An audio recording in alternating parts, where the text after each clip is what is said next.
प्रिय विद्यार्थियों, BA part 3 के प्रथम प्रश्न पत्र के अंतर्गत हम अंतर्राष्ट्रीय व्यापार का अध्ययन कर रहे हैं। अंतर्राष्ट्रीय व्यापार में स्वतंत्र व्यापार तथा संरक्षण दो नीतियां होती हैं। पिछले लेक्चर में हमने स्वतंत्र व्यापार का अध्ययन किया था। अब हम संरक्षण का अध्ययन करते हैं। संरक्षण की नीति का क्या अर्थ है, इसके क्या उद्देश्य हैं, सबसे पहले हम इसके बारे में चर्चा करेंगे। संरक्षण का उद्देश्य व अर्थ, meaning and objectives of protection. संरक्षण, जैसा मैंने पहले बताया आपको, एक नीति है।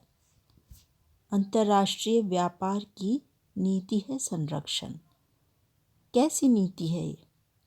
ऐसी नीति जिसके अंतर्गत आयातों पर कर लगाकर अथवा घरेलू उत्पादकों को आर्थिक सहायता देकर घरेलू उद्योगों को प्रोत्साहित किया जाता है।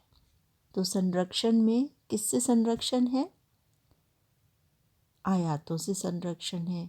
अन्य देशों में उत्पादित वस्तुओं से जो कंपटीशन है, प्रतिस्पर्धा है, उससे संरक्षण है। किसका संरक्षण है? घरेलू उत्पादकों का, अर्थात हमारे देश के अंदर जो उत्पादक हैं उनका। और इसके लिए क्या किया जाता है? इसके लिए एक तो आयातों पर कर लगाया जाता है या उनका कोटा भी निर्धारित किया जाता है। ऐसे कई विधियां अपनाई जाती हैं जिनके बारे में हम आगे पढ़ेंगे। अभी अर्थ जानने के लिए इतना जानना काफ़ी है कि आयातों पर कर लगाए जाते हैं और घरेलू उत्पादकों को आर्थिक सहायता या सब्सिडीज प्रदान की जाती हैं और इस तरह से घरेलू उद्योगों को प्रोत्साहन दिया जाता है। और साधारण रूप में जब हम संरक्षण या प्रोटेक्शन की बात करते हैं तो हम किसकी बात करते हैं? आयातों पर प्रशुल्क लगाने की बात करते हैं। शुल्क, जैसा आप जानते हैं, फीस होती है और प्रशुल्क होती है ड्यूटी। आयातों पर जो कर लगता है या ड्यूटी लगती है उसे टैरिफ या प्रशुल्क कहते हैं। किंतु इसका संबंध ऐसी नीति से हो सकता है जिसके कारण आयात की हुई वस्तुओं की कीमतें घरेलू कीमतों की तुलना में अधिक हो जाती हैं। अब ऐसी कई विधियां जिनसे कि आयातित वस्तु की कीमतें घरेलू कीमतों या देश के अंदर जो कीमत है उसी वस्तु की उस कीमत से विदेश से आने वाली वस्तु की कीमत हो जाती है और इससे लोग घरेलू वस्तुओं को ही खरीदना पसंद करते हैं, आयात करवाना पसंद नहीं करते और घरेलू उद्योगों को इससे संरक्षण प्राप्त होता है। संरक्षण का उद्देश्य घरेलू उद्योगों की स्थापना करके उन्हें विकसित होने का पर्याप्त अवसर उपलब्ध कराना है। जब घरेलू उद्योगों की स्थापना की जाती है तो उनकी कार्यकुशलता बहुत अच्छी नहीं होती है, इसलिए उनकी लागत और कीमत अधिक होती है। तो उन्हें विकसित होने के लिए पर्याप्त समय की ज़रूरत होती है, अवसर की ज़रूरत होती है। तो संरक्षण का उद्देश्य है कि घरेलू उद्योगों की स्थापना करके उन्हें विकसित होने के पर्याप्त अवसर उपलब्ध कराए जाएं। आधुनिक रूप में संरक्षण का सर्वप्रथम विवेचन अमेरिका के प्रख्यात अर्थशास्त्री अलेक्जेंडर हैमिल्टन ने 1791 में प्रकाशित रिपोर्ट ऑन मैन्युफैक्चरर्स में दी प्रथम विवेचन किया गया। इसमें उन्होंने संघर्षरत अमेरिकी उद्योगों को प्रोत्साहन देने हेतु संरक्षण देने का समर्थन किया था। जर्मनी में फ्रेडरिक लिस्ट नामक अर्थशास्त्री को हैमिल्टन के विचारों ने बहुत अधिक प्रभावित किया था और इसलिए उन्होंने भी संरक्षण का समर्थन किया था।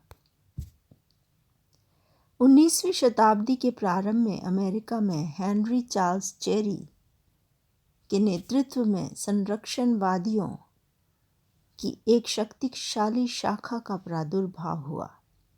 ये सभी संरक्षण के पक्षधर थे। चेरी ने संरक्षण का इस आधार पर समर्थन किया था कि यह रोजगार में विविधता लाता है। सभी को रोजगार के अवसर इस प्रकार से मिल पाते हैं। विभिन्न वस्तुओं का उत्पादन होता है और उनका रोजगार प्राप्त करना आसान हो जाता है। हैमिल्टन, लिस्ट तथा चेरी ये 3 प्रमुख अर्थशास्त्री हैं जो कि संरक्षण के समर्थक हैं या संरक्षणवादी हैं। इनके विचार संपूर्ण विश्व में फैल गए तथा वर्तमान समय में विश्व के देशों का संरक्षण की व्यापार नीति पर दृढ़ विश्वास हो गया है। अब हम देखते हैं संरक्षण की विधियां कौन कौन सी हैं। विभिन्न देश संरक्षण के लिए कौन कौन सी विधियां अपनाते हैं। देश में औद्योगिक विकास के प्रोत्साहन तथा विदेशी माल के आयात को नियंत्रित करने के उद्देश्य से अपनाई गई संरक्षण नीति की विविध विधियां निम्नलिखित हैं। तो जो हमने बात की थी, एक तो औद्योगिक विकास करना और आयात को नियंत्रित करना, इन उद्देश्यों को लेकर नीति अपनाई जाती है। कौन सी नीति? संरक्षण की नीति। इसकी विधियां कौन कौन सी हैं? पहली है आयात प्रशुल्क, इंपोर्ट ड्यूटीज और टैरिफ्स। ये संरक्षण की सबसे प्राचीन प्रथा है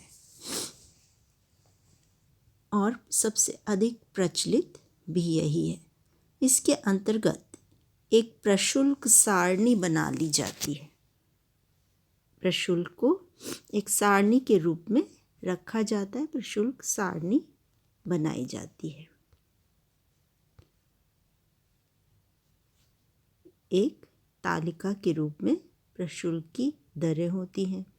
इसमें सभी आयात करों का उल्लेख रहता है। ये प्रशुल्क क्या है? आयात कर हैं। इनका उल्लेख इस प्रशुल्क सारणी में रहता है। अब 2 प्रकार से ये लगाया जा सकता है कर। पहला है परिमाण कर या स्पेसिफिक ड्यूटी और दूसरा है मूल्यानुसार कर या एड वैलोरम ड्यूटी। तो आयात प्रशुल्क कितने प्रकार का है?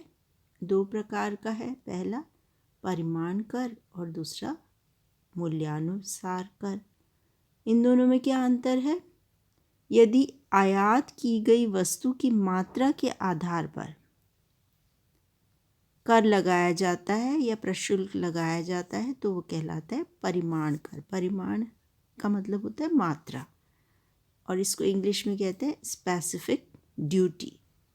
और इसे जब वस्तु के मूल्य के आधार पर लगाया जाता है, मतलब उस वस्तु की रुपए में कितनी कीमत है, डॉलर में कितनी कीमत है, विभिन्न करेंसियों में उसकी कितनी कीमत है, इसके आधार पर लगाया जाता है तो यह मूल्यानुसार कर या एड वैलोरम ड्यूटी कहलाता है, वस्तु के मूल्य के आधार पर। तो इस प्रकार से ये 2 प्रकार का है। एक है परिमाण कर जो वस्तु की मात्रा के आधार पर लगाया जाता है और दूसरा है मूल्यानुसार कर जो वस्तु के मूल्य के आधार पर लगाया जाता है। दूसरा महत्वपूर्ण तरीका है आयात कोटा या इंपोर्ट कोटा। इसके अंतर्गत एक दी हुई अवधि में विभिन्न वस्तुओं के आयात का परिमाण निर्धारित कर दिया जाता है। ये कोटा कहलाता है। जो परिमाण या मात्रा निर्धारित की जाती है कि इस दी हुई अवधि में 1 वर्ष के दौरान इतनी मात्रा में वस्तुएं आयात की जा सकती हैं, तो वो कहलाता है कोटा।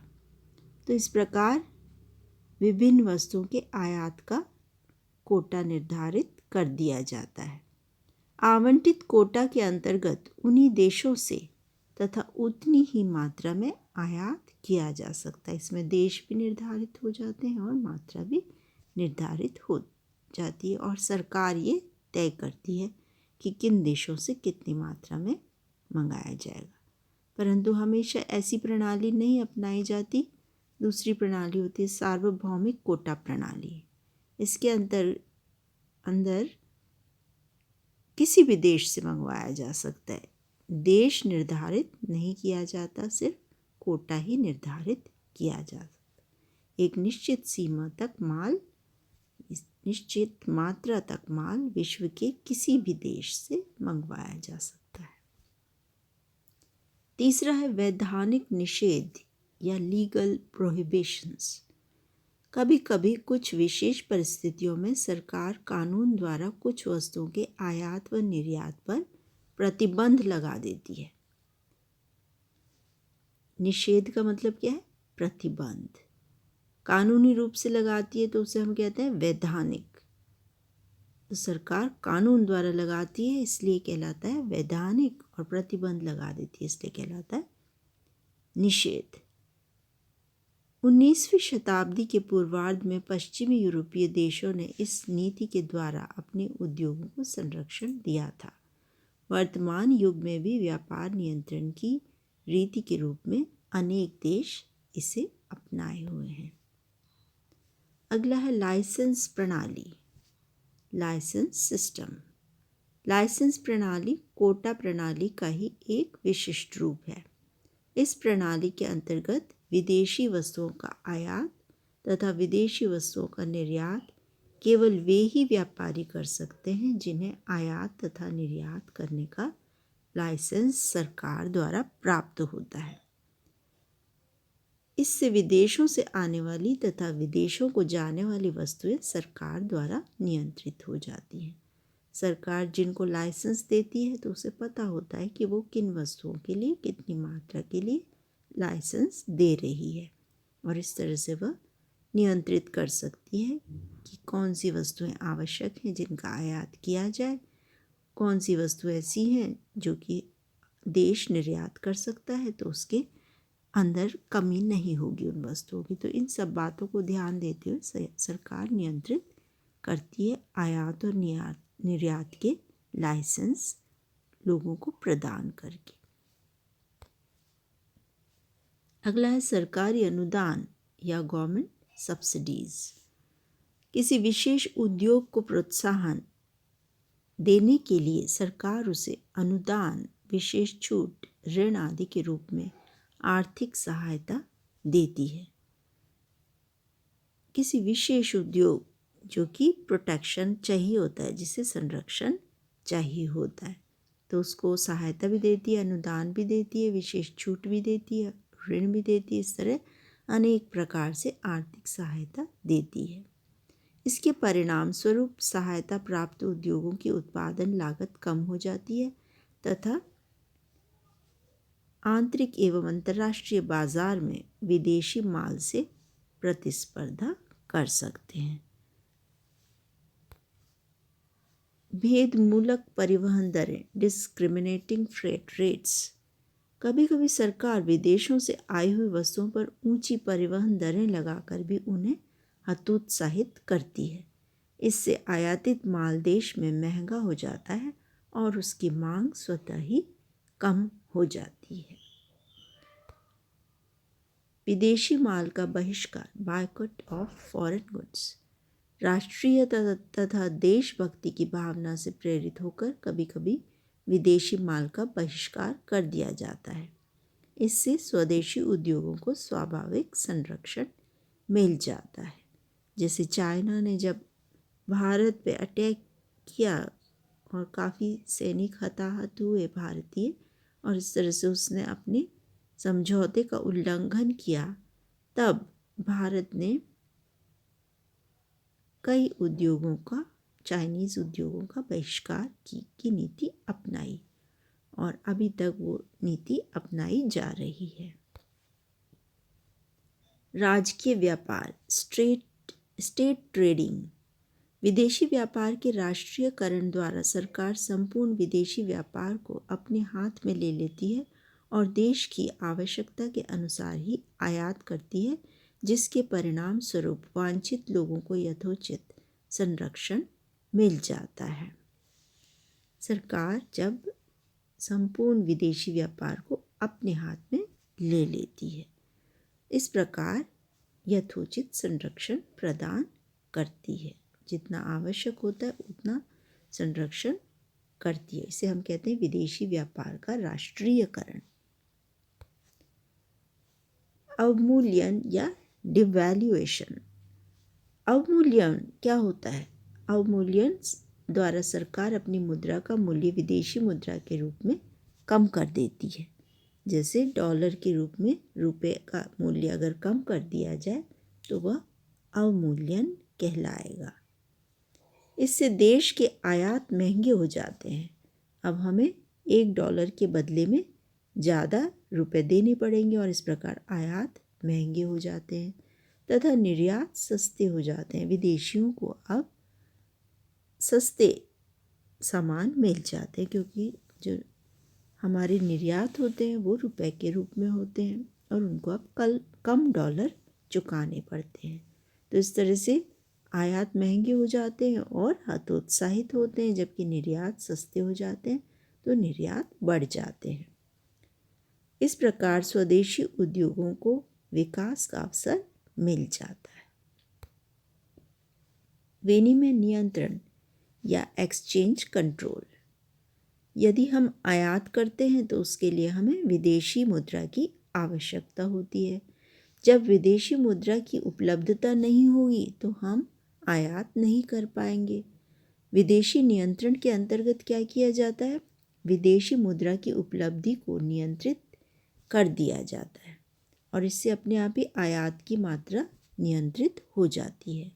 जब देश के व्यापारी को विदेशों से आयात किए हुए माल का मूल्य चुकाने के लिए सरकार से विदेशी मुद्रा प्राप्त करनी पड़ती है और यदि सरकार विदेशी मुद्रा की बिक्री पर प्रभावपूर्ण नियंत्रण कर लेती है तो इससे आयात स्वतः ही क्या हो जाता है? कम हो जाता है, क्योंकि सरकार विदेशी मुद्रा की बिक्री पर प्रभावपूर्ण नियंत्रण कर देती है। आयातकों को विदेशी मुद्रा नहीं मिल पाती है। सीमा कर नियमावली, कस्टम रेगुलेशन।